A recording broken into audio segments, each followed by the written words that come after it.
This flu season could be a potentially harsh one, and experts say the worst time could coincide with the height of the holiday season and start of the new year. Flu is picking up early, said Daniel Jernigan, director of the Influenza Division at the Centers for Disease Control and Prevention. A lot of people are getting together in the next few days and weeks. All of those folks who are traveling, some of them will be traveling with their influenza.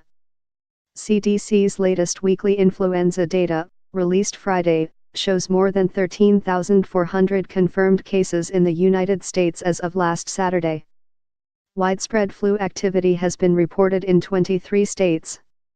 CDC's flu forecasters say there's a 30% chance the season will peak around the end of December and a 60% chance that the greatest incidence will be by late January, Jernigan said. Generally, flu season peaks near the end of February. The earlier start this fall, as well as the increasing activity in many parts of the country, could indicate that this is going to be a more severe season than usual, said Anthony Fauci, director of the National Institute of Allergy and Infectious Diseases. Health officials are urging people to get protected, especially if they are going to be around young children and the elderly, groups who are most at risk. If you're getting ready to see grandmother, call before you go and make sure you've gotten your flu vaccine, Jernigan said. The CDC recommends an injectable flu vaccine for everyone 6 months or older as soon as possible. The body takes about 2 weeks to produce a full immune response. The other sign that this flu season could be a more serious one, the predominant strain is also the nastiest, H3N2, which causes the worst outbreaks of the 2 influenza A viruses and 2 types of influenza B viruses that circulate among people. Seasons where H3N2 dominates typically result in the most complications, especially for the very young, the elderly, and people with certain chronic health conditions, experts say.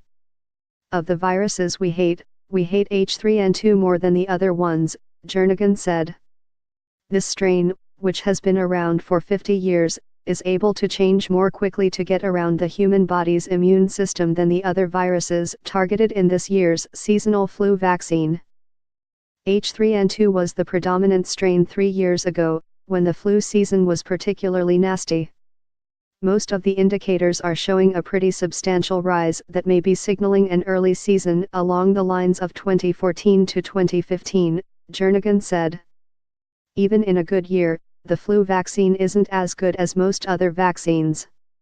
Health officials must choose the influenza strains that vaccine makers should target for an upcoming season months in advance, when it is hard to know what strains might be circulating. When flu vaccines are well matched to circulating viruses, effectiveness is, at best, around 60%. Measles vaccine, by comparison, is about 97% effective with 2 doses.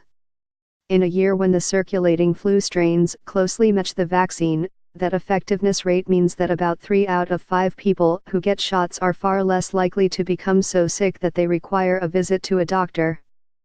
For older adults, vaccination not only reduces the chances they will get infected but helps keep them out of the hospital by reducing the severity of infection and related complications, experts say.